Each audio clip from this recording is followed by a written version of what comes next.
All right, we're live, ladies and gentlemen. Thank you for joining the Ramblin Gamblin MMA whole squad breakdown of our upcoming UFC Halloween Fight Night.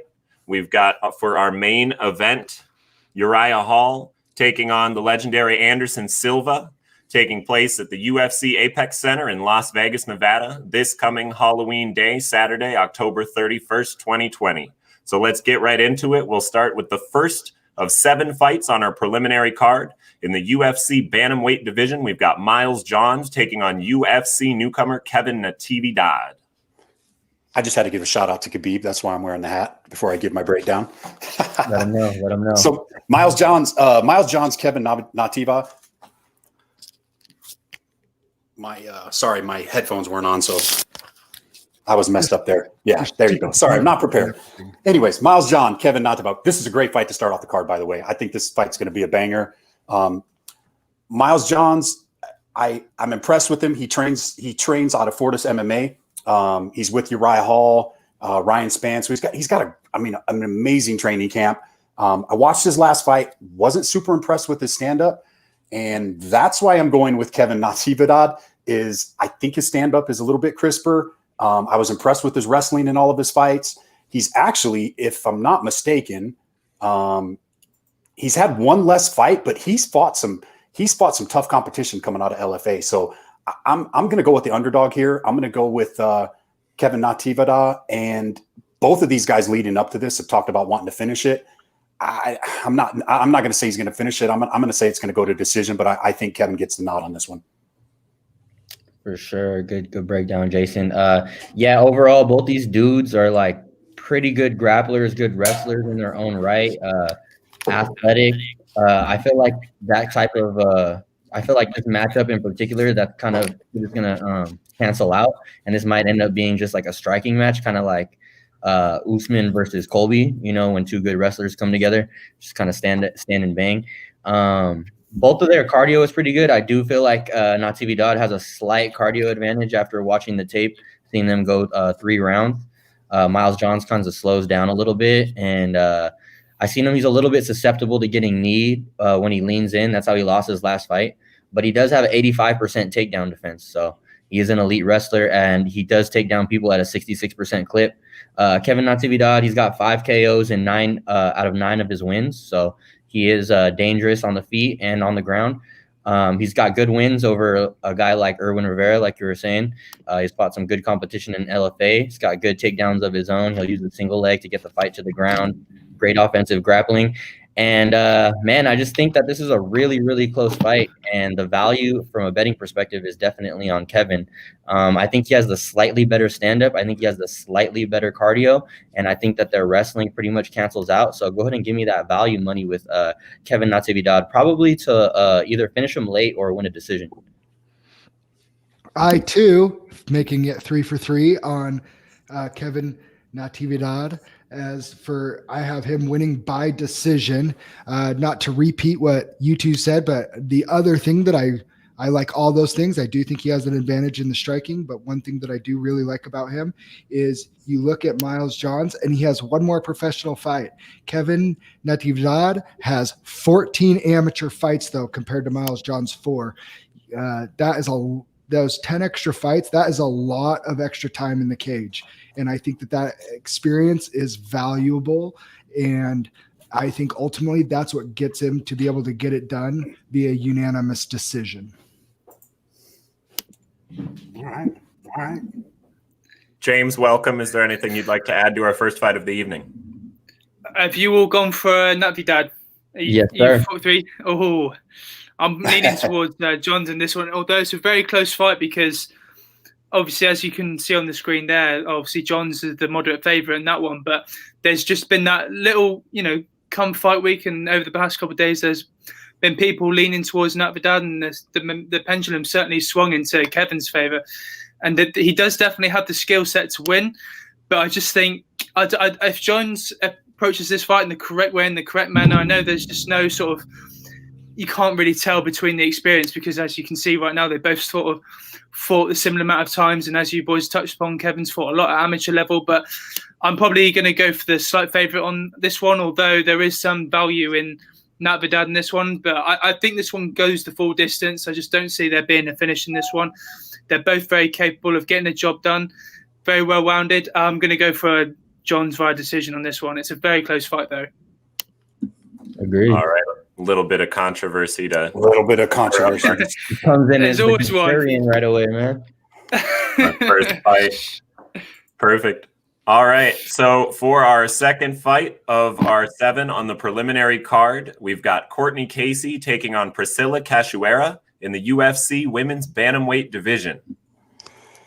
So this one, it's kind of funny. You look at Courtney Casey's record, and she's what, 9-8 record, which most people would look at and be like, "What the heck is she still doing in the UFC?" But she's fought some tough ladies. She's fought Michelle Watterson, Felice Herring, lost a split decision. Claudia Gadelia. She's fought some tough competition. Watching the film on Priscilla, I wasn't that impressed. If she finishes people on their feet. And I don't see Casey getting finished on her feet. She's got 5 armbar submissions under her belt. I'm going to go Casey Courtney by submission. That's going to be my bet. All right. Yeah, like you said, Jason, her record is kind of deceiving. She's been in there with some of the top women. She's versatile in all aspects. She's got 3 KO wins, 4 sub wins, 2 decision wins, and good footwork, good boxing, nice straight right hand. In this matchup, she's going to be technically the superior striker. Probably better technically in the grappling as well. She's a great offensive grappler. But one thing that I did notice from Priscilla, looking at her stats, is that she has a 3.84 strikes landed per minute average, but she absorbed 7.93 per minute. So almost double. Like, that's insane. So she'll literally give 1 to take 2. You know what I mean? That's not something you want to do.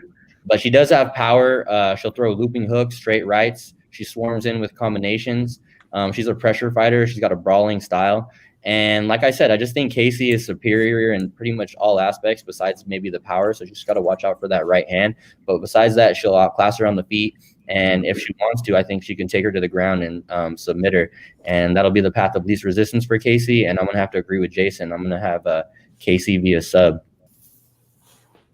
Okay, we can't keep doing this. There has to be James. I'm counting on you, because not only do I have Casey winning via submission, the bet of, like, one of my favorite value bets on this entire card is the fight going under 2.5 rounds. So you're betting that it won't go to a decision for plus 215.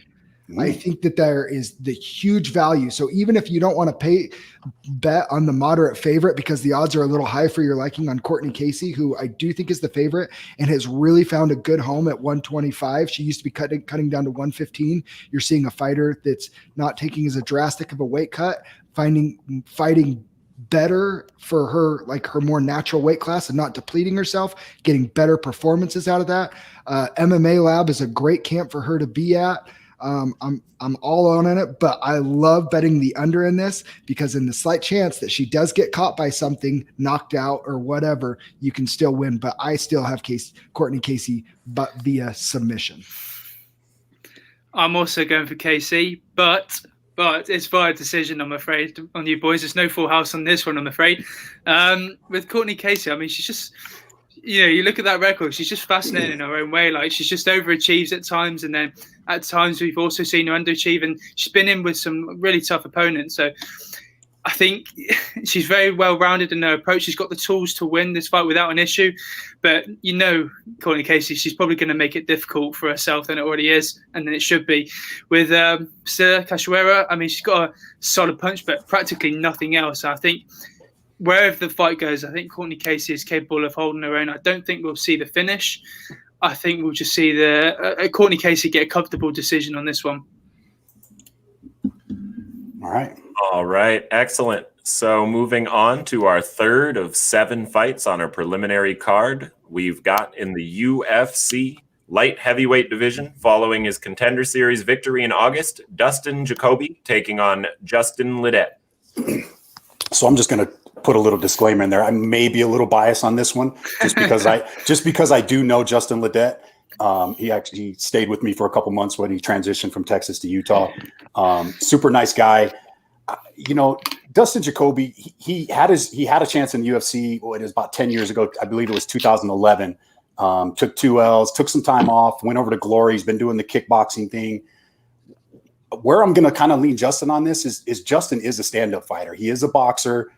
I'm not. I know he lost his last 3 UFC fights, but look, the losses that he's taken. He loses to Alexa Kamar by decision, loses to Johnny Walker, with nothing to hang your head about, and he loses to Alexander Radek by decision as well, who's a beast as well. As far as athletic ability and as far as potential and the more gifted fighter, it's Justin Ladette.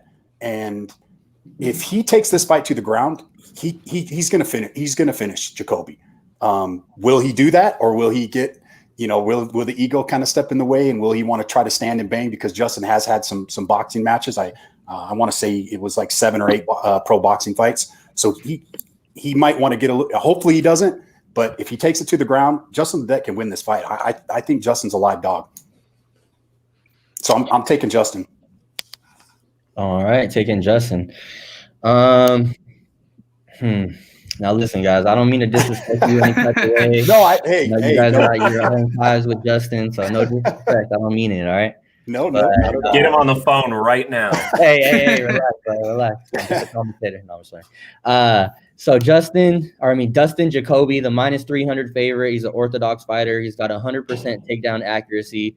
One thing I did notice about him, though, he gasses out in third. He's pretty durable, though. He has good distance control, good sprawls. It's going to be tough to take him down. He has good balance. But one thing I noticed is he only loses to superior grapplers. So in this particular instance, I don't know if Justin Ladette is that dude. In my opinion, he's the better athlete. He might be the better striker. And I'm going to predict that Jacoby goes in there and gets a first-round TKO against Justin Ladette, who is 0-3 at light heavyweight. He does 4.6 strikes landed per minute. He's a good boxer, though. He's got a proper jab. He'll throw left hooks. He utilizes good feints. Like to see that. He is susceptible to low kicks, and they might come into play in this fight. But, yeah, give me Justin Jacoby, first-round TKO. Okay. I'm going to preview this by saying I'm biased. As somebody who has been in a boxing ring a couple times in the past month with Justin Ladette, he is a different level athlete. And, I think people are sleeping on him.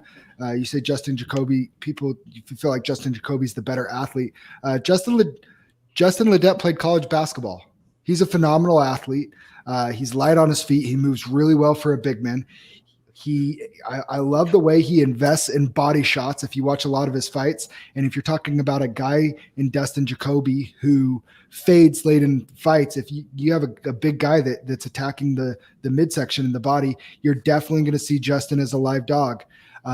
Justin Ladette is a legit purple belt in jiu-jitsu and a fantastic grappler. Gives a lot of the black belts in the Salt Lake region fits.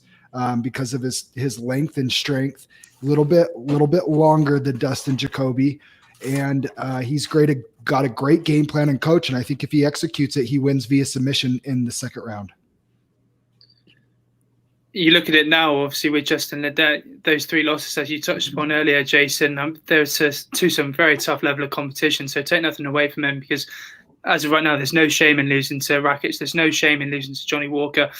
I think, based on his obviously sheer versatility and his striking approach, I genuinely think Jacoby gets it done. I think he'll mix in the kickboxing well, and I just think he'll be able to sort of. I don't think it'll be a comfortable win, but I think it'll be very tough for him, because obviously, as you boys touched upon, you've got close ties with Justin Ladette, and I believe if you say how good he is and you've got nothing but praise for him in terms of his game plan and his approach, I genuinely believe that, and that's going to be all for. We're in for a great fight with this. If this is the case with Dustin Jacoby and Justin Ladette, so I'm probably leaning towards Dustin Jacoby on this one. I'm probably going to go for via the decision. I know you boys touched upon earlier with the cardio issues on Dustin's behalf, but this is going to be a close fight, because, as you boys said, you've got close ties with Justin Ladette. You know what he's capable of. You've seen him in person. You've seen him in practice. You've seen him at the gym. it's going to be a great fight. And, I'm probably leaning towards Dustin on this one, but, take nothing away from Justin because he could get the job done on this one, depending on where his head's at after those 3 consecutive losses. I'm going to add one more thing. I think this is a bonus fight of the night because if they do both stand up and bang with their level of striking, I think it could be like you could see an epic undercard, brawl, and it'll be awesome. Ladies and gentlemen, that's Damage Plan MMA on Twitter for this level of insight all the time. Hey, I'm going to be wearing a different hat if Ladette wins. I'm going to have my little crystal ball here. Oh, you're going to get one of the. Oh yeah, I'm going to whatever you know what I'm talking about. Professor Trelawney. The same thing I was wearing when I called Brian Ortega winning. Yes. You still on that one? Oh man. Oh, I'm going to ride that forever. Yeah. So for our next fight, our 4th fight of 7 on the preliminary card, we've got Jason Witt taking on Cole Williams in the UFC welterweight division. I'm yawning. This is probably a good time to go grab a snack if you want to on this fight. I wasn't super excited with either one of these guys. Hey, no disrespect. Like I haven't gotten in the cage, so I don't want to sound like one of those guys. What did I post that thing on our Facebook group about the guy eating the chips and drinking the thing? And he's like, I would have head kicked him and choked him out or something. That's not me. Anyways, Jason Witt. I like Jason Witt in this fight. He's the younger fighter. He's a little bit more experienced fighter. His last fight, people are probably going to look at that and say, well, you're going against this guy that just got, grounded, pounded in the first round in under a minute. He did take that fight on super short notice. And from the research that I've done, it was supposed to be on the undercard and got bumped to the main card. So here's a guy getting his UFC debut, thinking he's going to be on the undercard, gets bumped to the main card.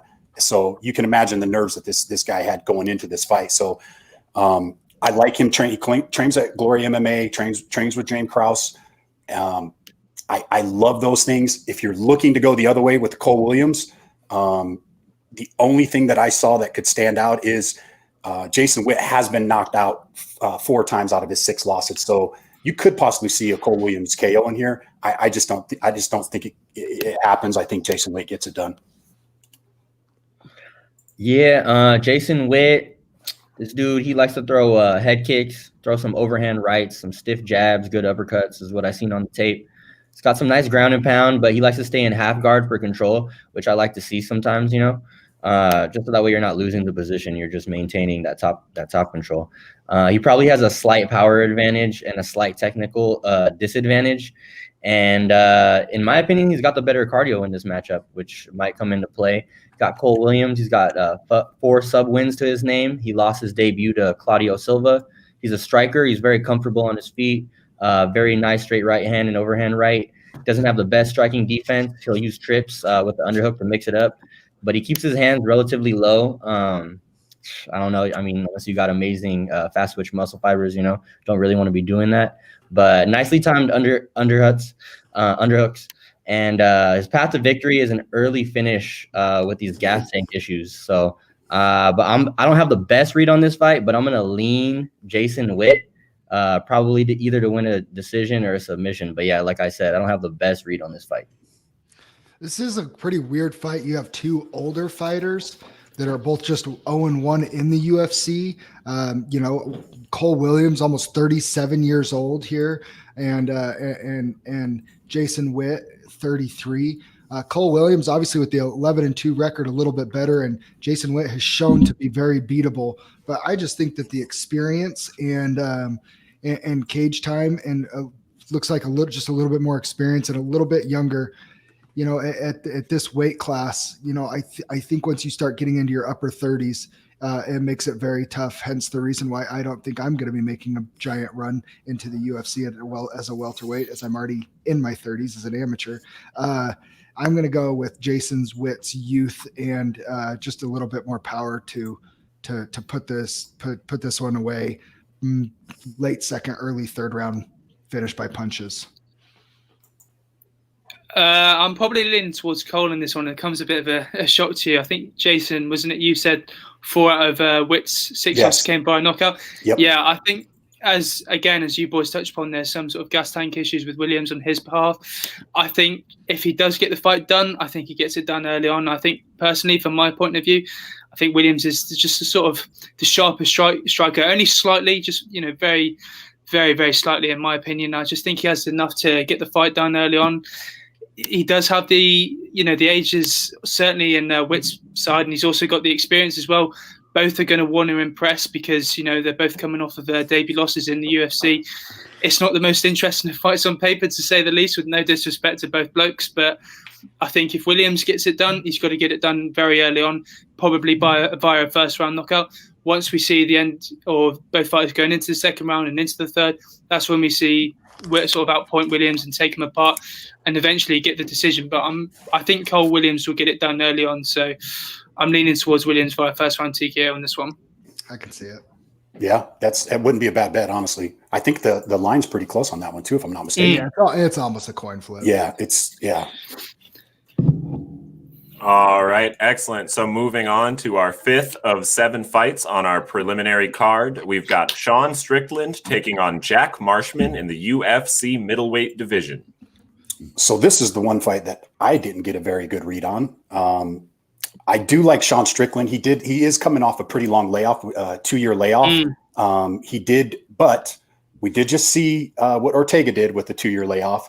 And Sean Strickland did have an injury, got in a motorcycle accident, had a pretty bad injury. So it wasn't like he just took a 2-year layoff on there. And I was impressed with what he was able to do when he was active. I haven't been that impressed with Jack Marshman, but like I said, I don't have a very good read on this one. I'm going to go with the guy in Sean Strickland, who I think is the better fighter, and I think he ends up getting it done. But it's probably a pass for me on this fight. For sure. Sean Strickland, he's got nice hooks. He's a good counter striker. He's probably the better grappler, and he'll utilize trips and body locks in this particular matchup. He uses a plethora of kicks, including calf kicks and body kicks. And if he wants to take the fight to the ground, I could potentially see him getting a submission W here, taking on Jack Marshman, who's taking this fight on short notice. He has 20% takedown defense. So like I said about him getting potentially taken down, he has beat the likes of John Phillips before. Because, I ain't saying much, but it's saying something, I guess. And since after his debut, he's been outlanded a combined 200 to 134 significant strikes. And he's failed to outland a single opponent. But he's got big power, and he's at a technical and athletic disadvantage, in my opinion. And his path to victory would only be an early round knockout, with the fight being short notice and all. So, go ahead and give me Sean Strickland via submission, probably in the second round. I am with Mr. Sean Strickland as well. He is a heavy favorite, and it is for a reason. It says moderate favorite, but I'd say almost 2.5 to a little better than 2.5 to 1 is a pretty decent sized favorite. I do like when they have had experience with elite talent within the octagon. Sharing the cage with Kamaru Usman, going to unanimous decision, holding wins over tough winner Court McGee, and losing via, spinning hook kick and punches. He got knocked out, but he's won by ground and pound. And I like that he has lots of UFC wins over people like Bubba McDaniels, Luke Barrett, both tough competitors. Losses to, only 3 losses in the UFC shows me he belongs there. He's won a lot more, and he belongs there. And I think he comes back off the layoff and he picks up and he wins more than he loses. And I think he's going to continue to do that this weekend. I'm going to go via decision. With Jack Marshman, obviously, as you boys touched upon earlier, stepping in on short notice, I believe he was supposed to fight, originally Strickland was supposed to fight Wellington Turman. Again, where I stand on fighters stepping in on short notice. I struggle to back them.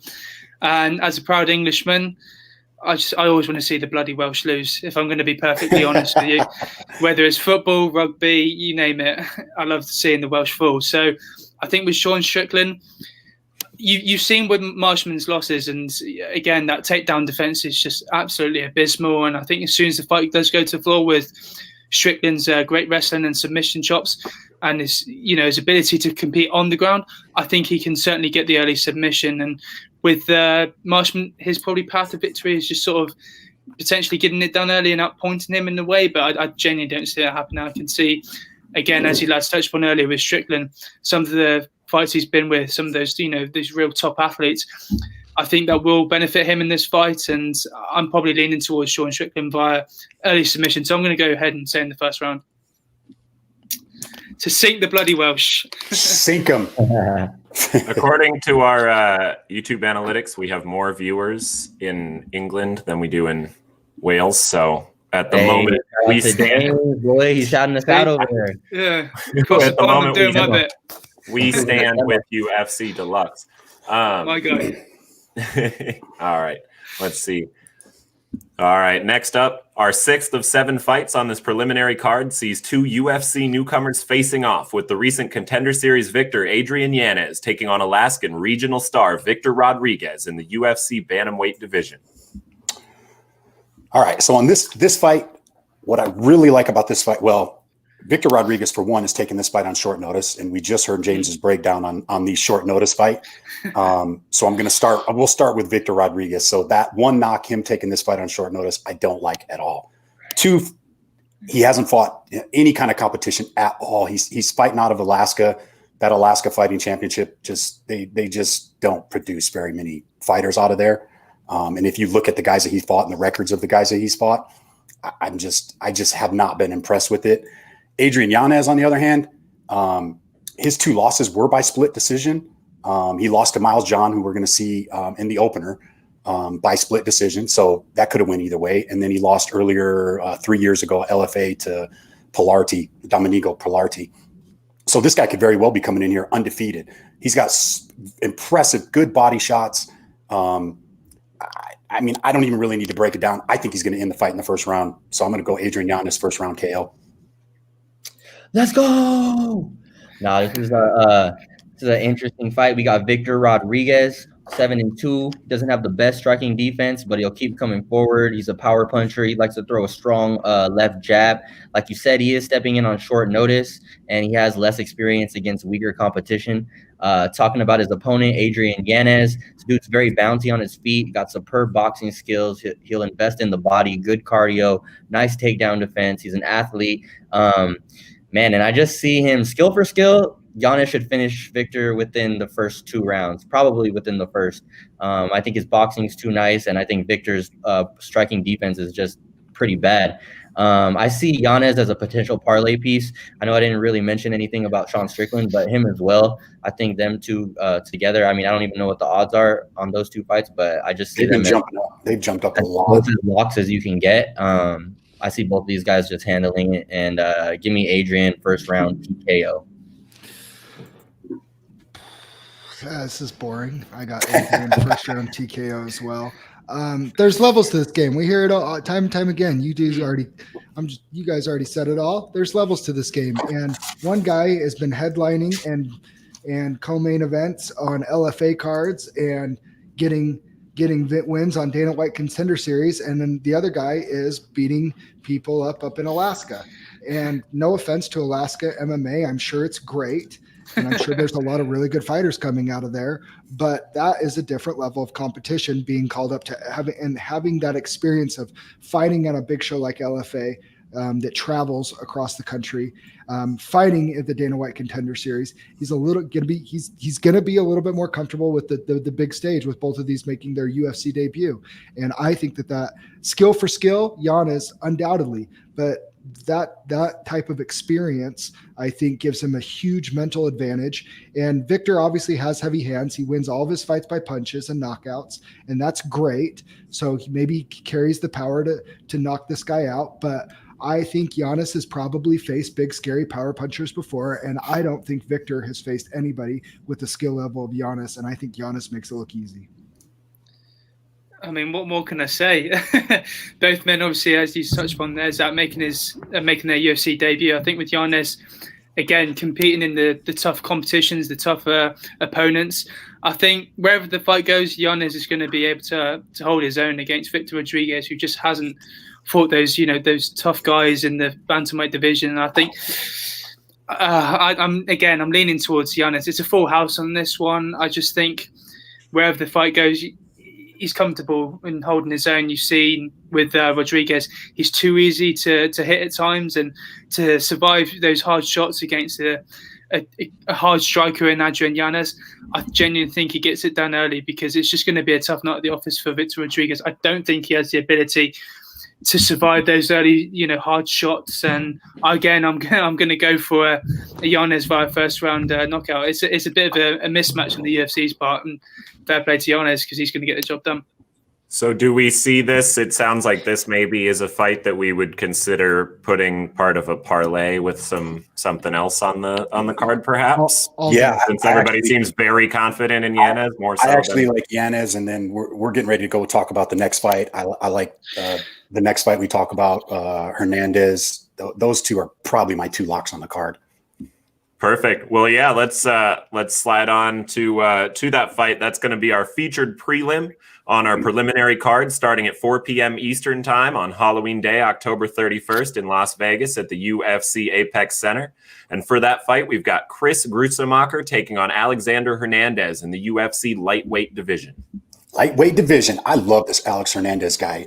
He was super impressive, even though he lost to Drew Dauber in his last fight. They were going at it. That was a great fight, and he just ended up getting caught and got dropped. And there's no shame in losing to Drew Dauber. Grutzemacher, he was on the Ultimate Fighter 22, had a pretty good run on there. Hasn't been that impressive. He's got 3 losses by submission.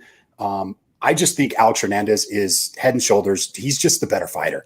If you go through and look at who he beat Benel Darouche, who, if I'm not mistaken, has been on a 5-fight win streak since that loss to Hernandez. So he's 14-3 now after that loss. So let me look at that just to verify. 1, 2, 3. Yeah, he's had 5 fights since that Hernandez loss. So he's fought the better competition. I think he's just head and shoulders just the better fighter. I see him getting this done. I'm going to say I think he gets it done first round KO. Smooth. Alex Hernandez, first want to talk about him. He's the younger, more athletic, fast twitch, muscle fiber type fighter. He is going to have a 4-inch reach advantage. And one thing to note is that he switched camps to Factory X Muay Thai. So he's probably taking his training a little bit more serious, after especially coming off that loss to Drew Dober, which was a great fight, by the way. He throws a lot of really nice kicks. And I really think the key to this particular matchup is going to be his movement and distance control. I think they're going to play a huge factor in this fight. And if he decides to take it to the ground, he only has a 38% takedown accuracy, but I could see that being a potential path to victory for him, potentially a sub. Did you say that, Jason? I said KO, but I definitely could see a submission, and I definitely could see a submission in this too. Yeah. So I'm seeing a potential sub victory for Alex Hernandez.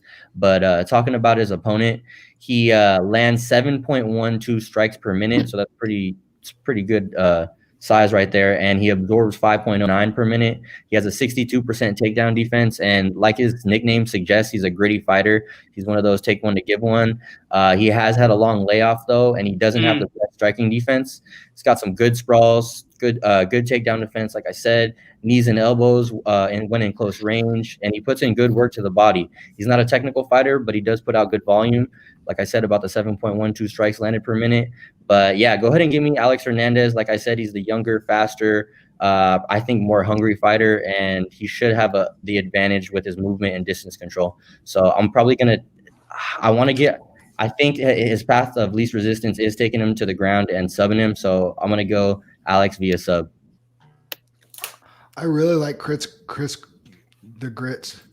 The Grits. God, yeah. I'm not even going to try and say his last name. But I really enjoyed him on The Ultimate Fighter. I think he's a tough guy. He's very durable. He likes to get after it. I think he brings, if I remember right, he brought a lot of that wrestler mentality to the show, and he liked to make fights really dirty. He's not a technical guy. He's in your face. He's clinching. He's dirty boxing. And when he does get it to the ground, he just smothers you. And he doesn't just lay and pray. He's doing little pop shots, and he's just staying busy the whole time. And I really like that style. But levels to this again, and I think Alexander Hernandez is he's a different level fighter. He was on a tear before he ran into Donald Cerrone, and he learned that there's levels to this, and then and got a good win back. Went on to lose again to Drew Dober, but I just see Alexander Hernandez every time he has a setback, improving and getting better. And I really like him coming off of a loss. I think he's hungry. I think he's determined. I think he is a future contender at the 155, and kind of when the current 155 class kind of starts to fade out and retire, the Poiriers and the Gaethjes and the McGregors and all them, and they're all on and gone. Ferguson, Chandler, all those guys are gone. I think Alex Hernandez is going to be part of that new wave that's going to be fighting for a title in the next 5, 6, 7 years. When he, as a 28-year-old, I see him in 6 years being right there in the mix. So I think he wins this fight pretty easily, but I think it takes 2 to 3 rounds to get the finish, because Chris is pretty tough and durable. With the lightweight division up in there right now, obviously you've got Khabib retiring. If you're a lightweight right now, even a contender. Is he retired? Tony Ferguson doesn't think so. Oh yeah, we know what he thinks. My bad. If you're a top contender right now, lightweight, even in Hernandez, you'd be licking your lips right now, because there's so many opportunities. And with Alexander Hernandez coming off of that loss to Donald Cerrone, got the impressive win after, he's just sort of bounced back in a great way after defeats. And I think we'll see a reasonably better version of Hernandez in this fight with Chris. I think wherever the fight goes, I think he will be comfortable in sort of implementing his game plan. Again, I just see him. There's definitely potential in Alexander Hernandez. He's just got to go on a great run, and what way to show the world that he's back with a nice performance over Chris. Chris Agris. I'm not even going to pronounce his last name, so I'll butcher it. But I don't see him getting the finish. I see him just sort of comfortably working out the decision, and if he mixes his game plan well, I see him getting the comfortable decision on this one, and then potentially we might see him fight a ranked opponent next, whereby he can work his way up into the top 10 and eventually 3 years' time fighting the top 5 contenders. But if you're Alexander Hernandez right now, there's just still a lot of potential with this guy, and I'm looking forward to seeing him on Saturday night.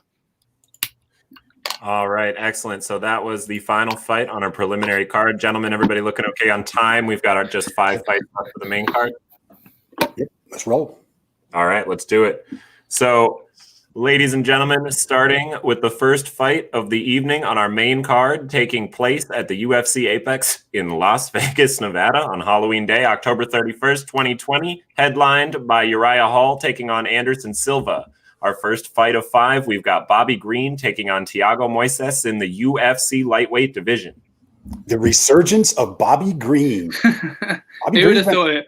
He's been on a tear, man. The last 3 fights, he's got three impressive wins. He's looked impressive, all 3 this year. So he's fighting his 4th time this year. I'm going to go against the grain here, man. And I think all you guys are probably going to go against this pick, but I think Thiago Moises is a live dog. And I know, even though he got the win against Michael Johnson, let's face it, he was getting this trash kicked out of him the whole first round, and he snaps in an ankle lock. The guy's never been finished in his career. He has 8 submission victories out of 13 fights. He's the younger fighter. If he gets this to the ground, which I think he can slap on a submission. He can win this fight. I'm going to go out on a limb and say Thiago wins this by submission.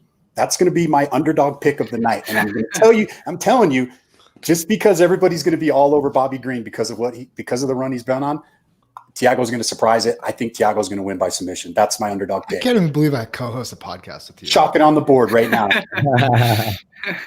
For sure. I like the underdog play. I like it so much, in fact, that I'm really, really against it, actually. 28% takedown accuracy for Thiago Moises. So I know you guys probably remember that Michael Johnson fight versus Thiago Moises, where he was just getting absolutely picked apart on the feet. He had nothing for him on the feet. Comes out in the second round and just dives. What was it, like a Imanari roll or whatever? I don't even know. Yeah, but he just comes out. He latches on that heel hook on Michael Johnson, wins the fight that way. But it was one of the craziest like turnarounds I've ever seen because he was getting obliterated. But anyways, like I said, 28% takedown accuracy for Thiago Moises. So you know, he's a submission wizard, don't get me wrong, but how is he going to get it down there? Because Bobby Green, he's got 74% takedown defense, and he knows Thiago Moises' game. He knows the game plan. He knows what he wants to do, and he's the much better fighter in the striking, in the stand-up than Moises. His path to victory is avoiding the takedown and just completely outclassing him on the feet. He's by far the superior striker. And then Moises, obviously, his path is a sub. Similar to what he did to Michael Johnson, I think he just has to kind of go for it, you know what I mean? Because if he just tries to, you know, technically just wrestle Bobby Green, I don't see him being able to take him down. I don't see him being able to sub him.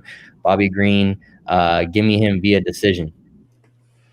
I think the decision pick is very good considering his last 1, 2, 3, 4, 5, 6, 7, 8 fights have ended in a decision.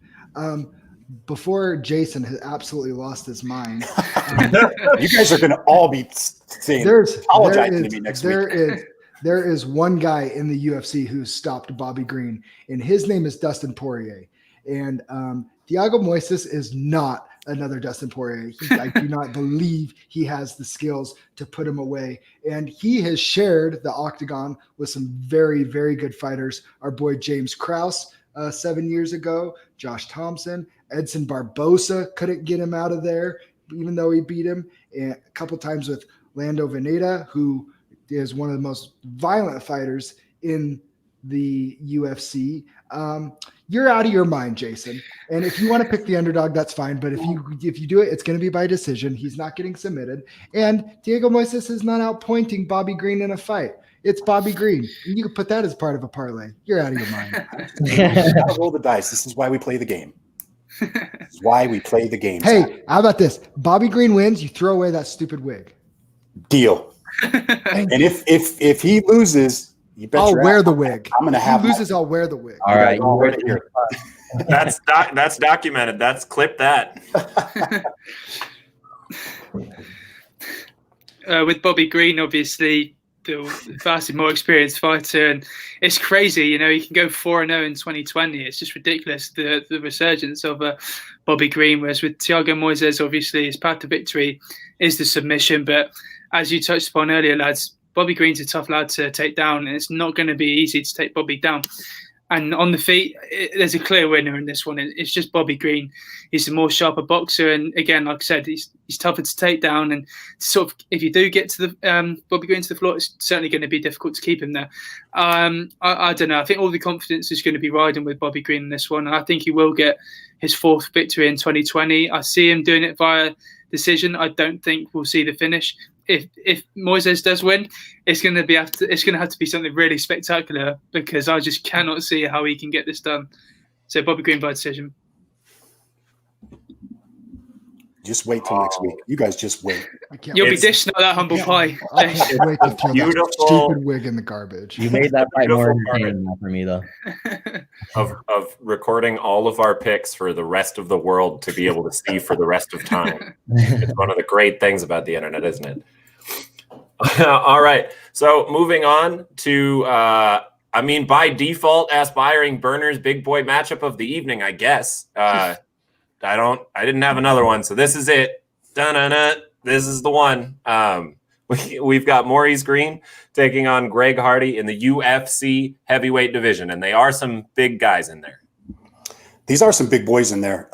Greg Hardy's he's obviously he's the more athletic. He's the more athletic fighter. The one thing that worries me about Maurice Green in this fight is if you've watched tape on Maurice Green, he doesn't really like to get hit, and Greg Hardy wants to hit him. As much as I want to see Greg Hardy lose this fight, I just don't see it happening. I just think he's just a better all-around athlete. And look, say what you want about him. He's gotten better and better every fight. He took that short notice fight against Volkov, if I'm not mistaken. Was it Volkov? Yeah. It doesn't really count though, doesn't it? Yeah, that doesn't really. But he looked impressive. He went the full. He went the full distance with him. I mean, that was his first top level thing. But he went the distance. Volkov couldn't finish him. You know, he had a sloppy win against a sloppy Jorgen De Castro that should be fighting at freaking light heavyweight. But I just think overall, I think he's gotten better and better each fight. I don't like the way Maurice Green fights when he gets hit. I don't like the way he reacts. And I think Greg Hardy's going to get it done. I think he KOs him. Nice breakdown. Greg Hardy, technically 6-2, but in my eyes, 5-1. He got a DQ loss.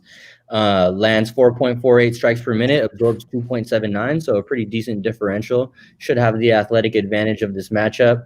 One thing I noticed, he improves every fight. He's training at American Top Team, and like you mentioned about that Volkov fight where he went the distance, I mean, that fight in retrospect looks pretty good now, you know. Decent boxing. Should be a stand-up fight where he has the power advantage. He likes to come forward. He's a pressure fighter. Yeah, and I'm looking for a knockout probably in the first round. I think he catches Green. I like what you said about Green not liking to get hit, because that's kind of how it looks. You know, you see some fighters, how they take punches and, you know, how they react to them. And like Green doesn't react, you know, very well. He doesn't look like he really wants to be in there. Obviously, nobody wants to get hit, but it's just something, you know, you pick up on body language. But moving on over to Maurice Green, he absorbs 3.96 strikes per minute, so not that great. But he has a plethora of kicks he'll use. He'll throw leg kicks, body kicks, frequently front kicks. And he's coming off a weird win against John Vellante. I don't know if you guys remember that fight. He like submitted him like from this really weird position, and it wasn't even really like an actual technical choke. Like, I don't know if there's probably not a name to it. It's just cardiovascular like tiredness from John Vellante, who literally tapped because he just, I don't know, his mouth was covered for a second or something. It was a really weird win, you want to call it, for the crochet boss, who is also losing the nickname department as well. Pretty cute. Should be a stand-up war between these two heavyweights, but like I said, definitely give me the Prince of War in this one, getting a first or second round win via knockout. So it was a modified shoulder choke, like a shoulder triangle choke from the bottom. It's a legit choke. I mean, like, it put you. You think Maurice was like trying to do it? I think he was. Yeah. Okay. You don't think he was button mashing? No, I really don't. I think he legit was. He had something, and he had it. It definitely went to his advantage that homeboy was fighting 2 weight classes above his weight, and he was looking thicker than a Snickers. But I mean, it was a legit submission. So I am going to go ahead and this is my Jason Laporte bad underdog pick of the week. I'm going to go with Mo Green on this one. I don't like Greg Hardy, but he is a really good athlete. But I have noticed in a lot of his fights, when he starts mixing it up with people that he can't overwhelm with his power and athleticism, I think he gets frustrated, and he's so used to being the bully and being able to do whatever he wants. I think Mo Green's reach advantage and his length and those kicks could, he just has to weather Greg Hardy's storm. He's never looked great in the second or third round of fights. And I think Mo Green can just weather that first round. And I think eventually you could see this fight on the ground. And Mo Green is big enough and strong enough that I could see another weird, unorthodox submission. And so I have Mo Green by submission in the third round, and it's a long shot. And I will ride against betting on Greg Hardy all the time, because I tune in to watch him lose and hope that he loses. We might get kicked off of these podcasts, Zach, if we lose these. We get one crazy pick a week, and it's fine. But I mean, it's just it's a real thing that when Greg Hardy couldn't put away Jorgen De Castro, he gets a little frustrated when he can't overwhelm people and put them away. Jorgen De Castro is a fat, overweight 205er that isn't disciplined enough to make 205 and walks around and has to cut down to 265. And Greg Hardy couldn't put him away. I think Mo Green, as long as he can weather the storm, I think the second and third round are going to be a total coin flip. I'm so torn. I've gone for Greg Hardy in this one, but I just don't know whether he'll get the finish, or I'm even leaning towards the decision victory with Greg Hardy in this one, because we've seen a different Hardy in the fight with Jorgen De Castro at 249.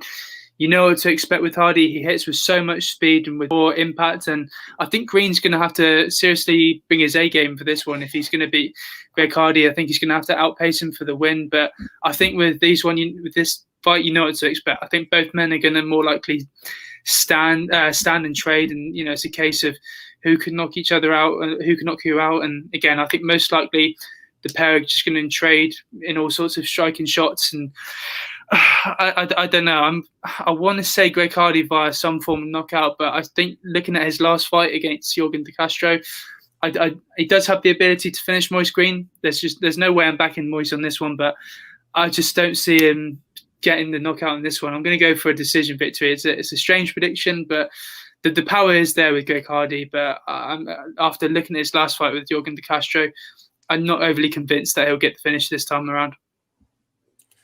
All right. So I guess as an alternative, if you're looking for an alternative to our safe parlay from earlier, you can take the big bet option and go with the Jason and Zach parlay of Maurice Green and Thiago Moises. Man, what's the payout on that? For a lot of money, probably. What is the payout on that? Hey, throw $5 on it. I bet you get like a lot more than $5. 100. I just might. Wouldn't that be some shit? All right. So for our surprisingly, one of the only things to change about this card in the last couple of days, we have an update to this fight just announced yesterday for our third fight on our main card. We have Kevin Holland now taking on UFC newcomer Charlie Anteveros in the UFC middleweight division. So the one thing about this card, I didn't even touch on it before we started, was this card was full of chalk. Like the favorites pretty much should win every fight. Like I did a lot of research to try to figure out if I could find some dogs, you know, to lay on this one. But I mean, if you wanted to play, if there was a card to play it safe on, this is probably the card where all the favorites are safe. Getting into this fight, it's not a matter of if Kevin Holland's going to win; it's how he's going to win. I can't read his name on there. This Anteveros guy, he's 11-6. I haven't watched any tape on him, but just looking at his record, like Zach always says, there's levels to this. And this guy's just not on that level. I think we're going to see a repeat of Phil Hawes and what's his name's boy last week. I just think this fight's over in the first round. I don't even think it's close. So I'm going to go Kevin Holland. I think he gets it done in the first round, however he wants. I don't actually see odds anywhere for this fight. I think they're not. Yeah, I don't think they're not gonna. I'll bet you he's close to minus 500. Yeah, I mean, I was going to go Kevin Holland either way, even with the Miradov guy. I just think he's the more impressive fighter. I can't see Kevin Holland losing this fight. So if there's a parlay to pick, you could go Holland, Hernandez, and Yana for a 3-team parlay. That's about as close to a lock as I think you're going to get. And I know the Hernandez and Yanas, they've shot up to over 4-1 in the last 24 hours. But if you don't mind laying a little bit of chalk, those three I think are pretty good locks. For sure. So the minimal amount of tape that I have seen on Charlie Anteveros, he seems like a striker. He's really bouncy on his feet, super athletic kid, fast twitch muscle fiber type. I seen him knock a dude out with a flying knee. Like it looked like it was supposed to be like a kick, but converted it to a flying knee. I seen him also go against the cage, get controlled, give up his back, get submitted with relative ease. So you don't like to see that. I mean, the dude is 11-6 fighting on lower promotions. Kevin Holland has definitely fought the better competition. He has 9 KO wins to his record, 6 subs, 4 decision wins. He's fought 3 times throughout this pandemic, so he's almost like the COVID warrior out here. Stance switches, huge reach advantage. Actually, I don't even know the reach advantage. What is he? Oh, he still has a reach advantage. Sorry, these are my notes from the old fight. But still, he still has a big reach advantage. He's going to be the better grappler, at least from what I've seen on the minimal amount of tape that I've watched. He's just the more well-rounded, more experienced, been in there with the better guys, MMA fighter. You know, I think he could probably beat him standing up, where this guy likes to fight, or I think he could take him down and submit him from what I've seen. So give me Kevin Holland any way he wants, any round he wants. And like Jason said, I think he's a good parlay piece. Just depending on what the odds are. I mean, if it's over -500, I mean, I'm probably not even going to touch that. Yep, ditto, all that. Kevin Holland, first round knockout. I really like the activity here. Same with Bobby Green, which is another reason why homeboy Jason's crazy. I love that these guys are capitalizing on, they're capitalizing on COVID-19 and they're making names for themselves. Get that stupid wig off. And, freaking Khabib. They're capitalizing on being able to make a name by being on there more frequency. They're not taking damage. They're healthy. They're staying in camp. They're staying in fight shape, and they're just taking these fights. And I mean, Bobby Green's a veteran, and Kevin Holland, for 24 fights, he's making a name because we're seeing him almost every month during this, it seems like. So I really like that, and I really think that he gets an emphatic KO. After this, he needs a tougher matchup, taking Yaquin Buckley on 6 days notice, and then this cat on a couple days notice. Like we got to get this guy some real competition here soon, because he just keeps fighting people that aren't ready for his level. Yeah, with obviously Kevin Holland, again, you guys touched on it earlier, is looking for his 4th win of 2020. If he gets potentially a first round early stoppage in this one, the UFC will reward him with another opponent next, just because of his willingness to sort of stay active and stay hungry and to compete against the top guys in middleweight. And I think with this one, it's a bit of a mismatch. Again, where I stand on fighters coming in on short notice. Anteveros, he's been in with the likes of Jeff Neal and Michael Page across various other promotions, but again, stepping up a weight class against a guy like Kevin Holland on short notice, whose confidence right now is just skyrocketed. I mean, he must think he's unbeatable right now. He's 3-0 in 2020, and again, all signs are pointing towards Kevin Holland in this one. It's just a case of how he gets it done, how and when he gets it done.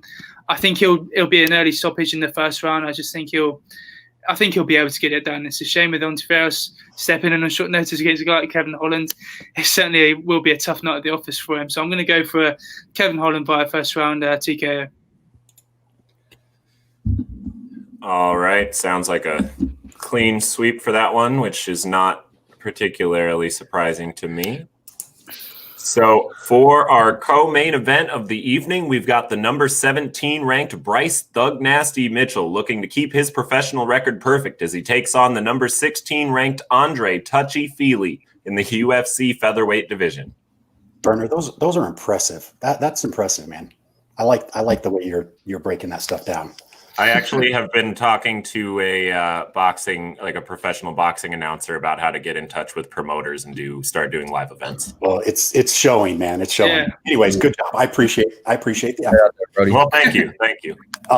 So this fight, this was probably the one fight on this card I think should probably be the main event. That's just my opinion. I love Bryce Mitchell.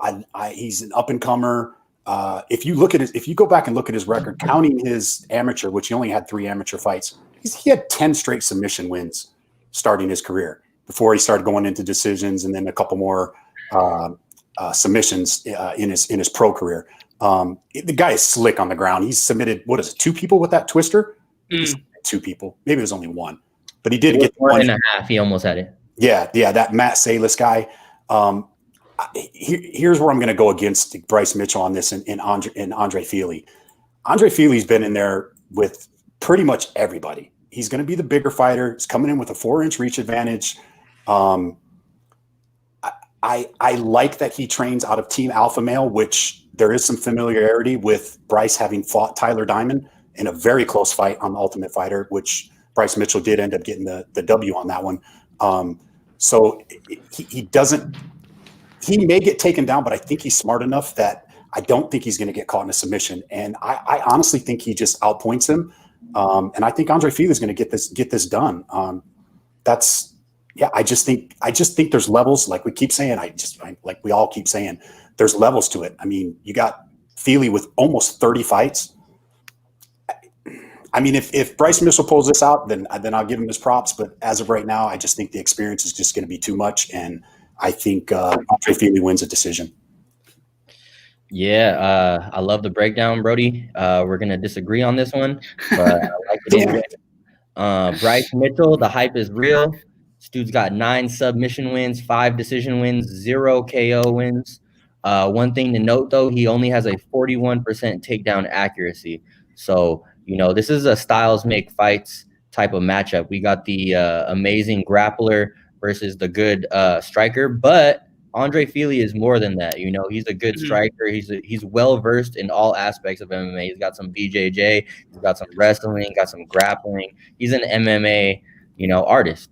So in that regard, but Bryce Mitchell, he's got some pretty rudimentary striking. So he's, you already know his bread and butter. It's the grappling. The dude out grappled Charles Rosa, who does that.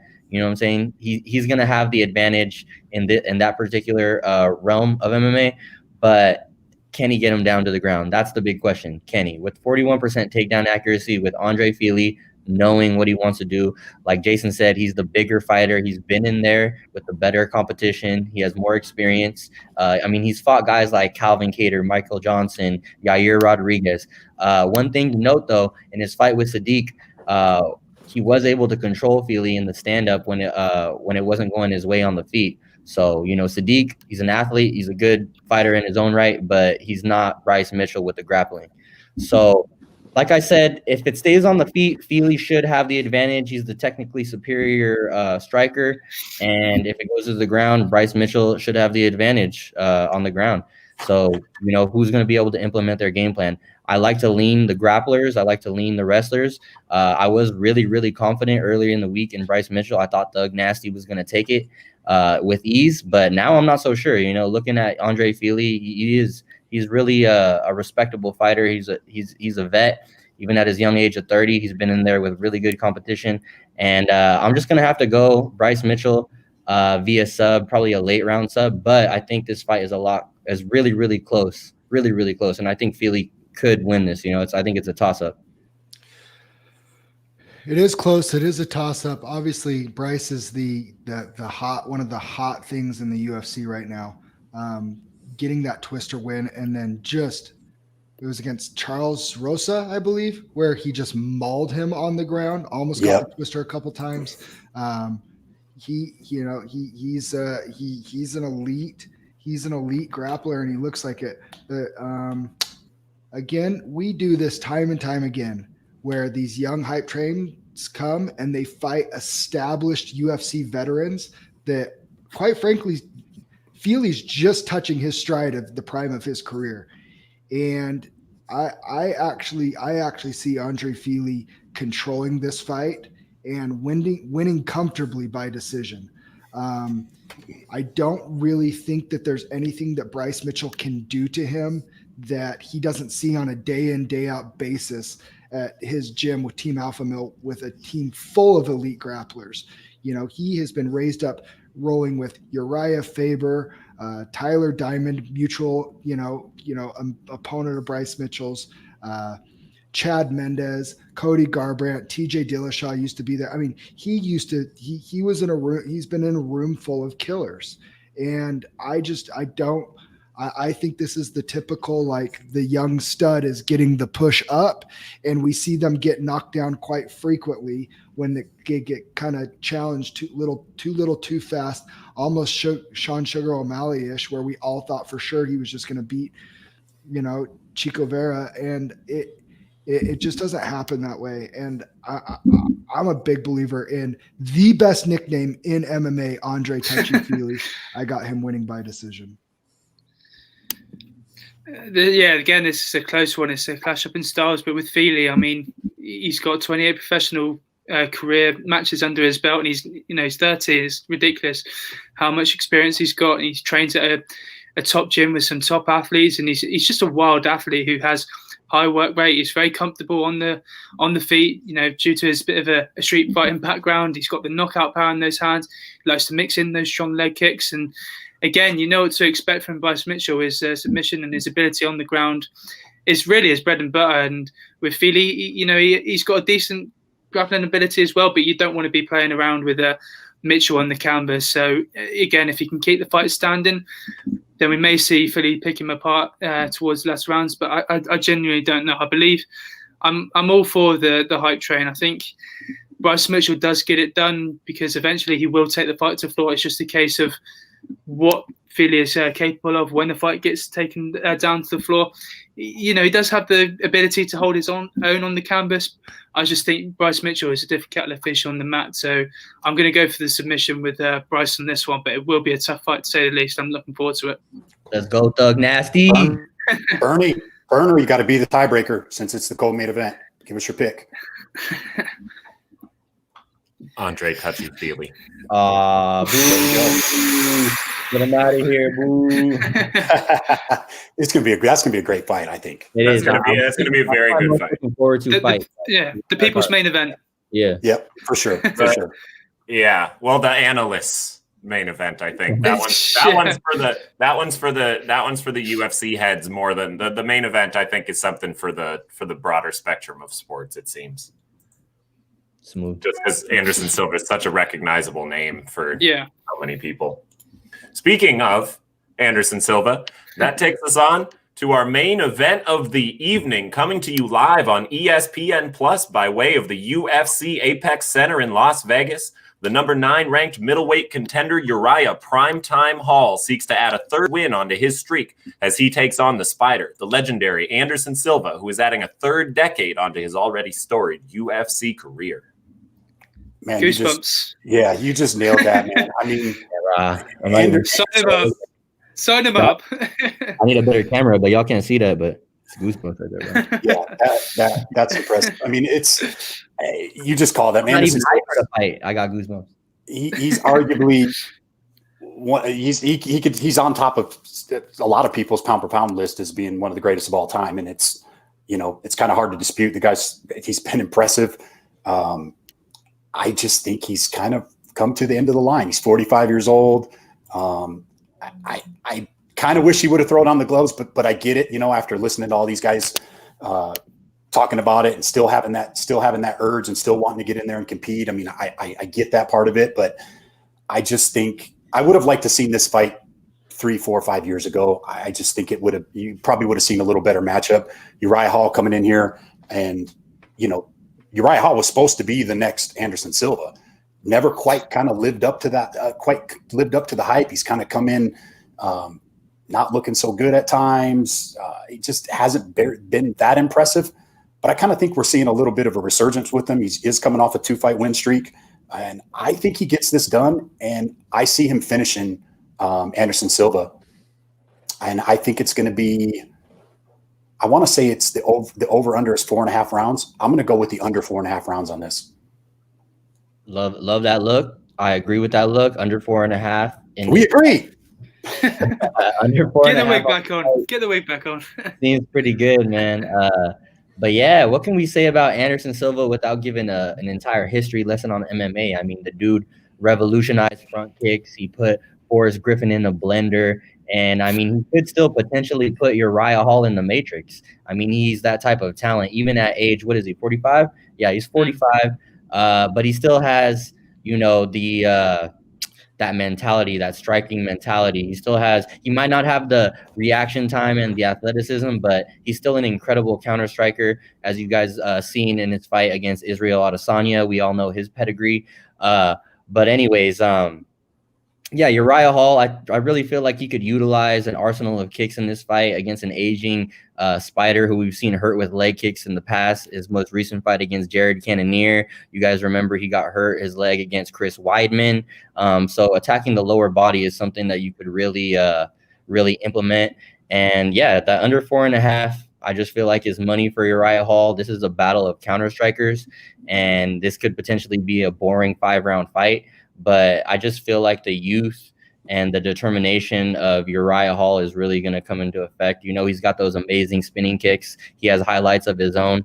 But, go ahead and give me Uriah Hall inside the distance, probably via TKO. I think if he really looks at the tape of Anderson Silva's last couple of fights, he'll see that his legs are just not what they used to. I mean, he's taken a lot of damage over the years, and he's 45.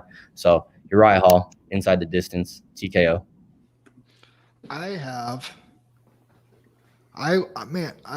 Who doesn't want to pick Anderson Silva?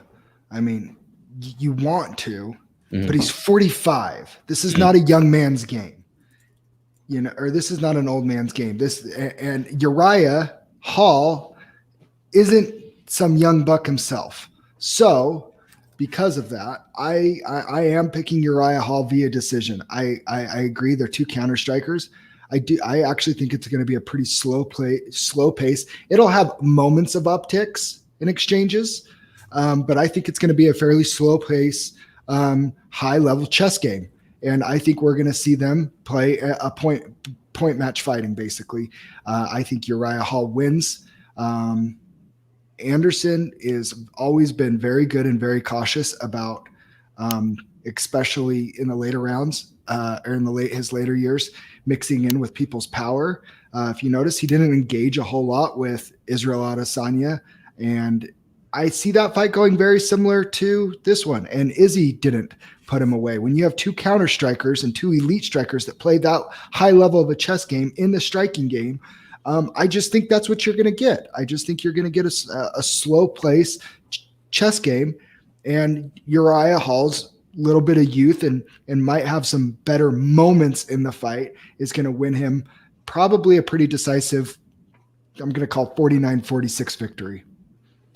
One thing to add real quick onto what Zach said about that decision was that the last time that Silva landed more significant strikes than his opponent was 6 fights ago against Nick Diaz. So, if there's going to be a decision, you probably will get out-volumed.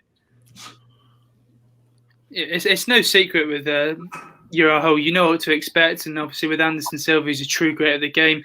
He's got 1 win in 7 years. And I think it's very clear that his time is up. And he's already said this will be his last UFC fight. I think he said this might not be his last MMA fight, but this is definitely his last UFC fight. And with Hall, again, he's a pure striker at heart who has those heavy hands. With that potential one punch knockout potential, he uses his knees and his legs very well. And he's a bit of an impressive athlete at times. He's unpredictable on his feet and very accurate with those shots. And I just think there's a clear path to victory with Hall in this one. I think he does get it done inside the distance. I think he'll get it done in the third. I think it's very clear that Anderson Silva's time is up. And I think with primetime Hall, I think he's had a couple of fight cancellations. He was supposed to fight Jacare Souza a couple of times, supposed to fight Yoel Romero in August. So I think he's clearly the hungrier fighter going into this one. I think he will get it done inside the distance. I'm going to go for a third round TKO. Wow.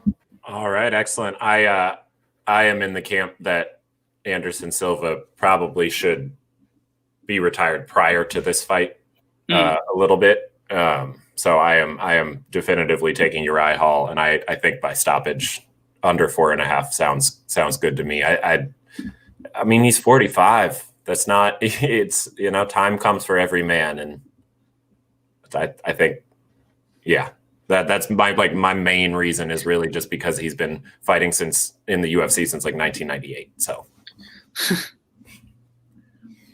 Well, gentlemen, it's been a good breakdown. We made pretty good time. Got just about an hour and a quarter there to get through the whole card. It seems like this was better with the information on the screen.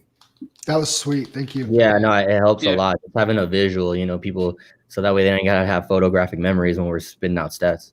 Yeah, it's nice. And I've been for this last one, I was kind of scrolling through as we were talking about individual stuff. And that's kind of nice to just be able to, as I'm looking stuff up, you guys can see all the.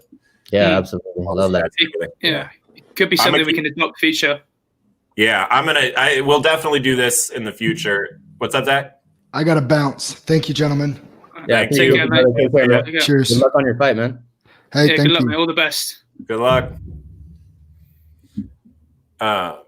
Yeah, I think we'll do this the screen share again for sure, and I'm going to keep doing this where I just make my main focus announcing the fights and having, because that makes an intro for the videos too, so it makes it you killed it, bro. You killed that shit. Yeah, sheer goosebumps every time, even for some crappy little I'm like, what goosebumps.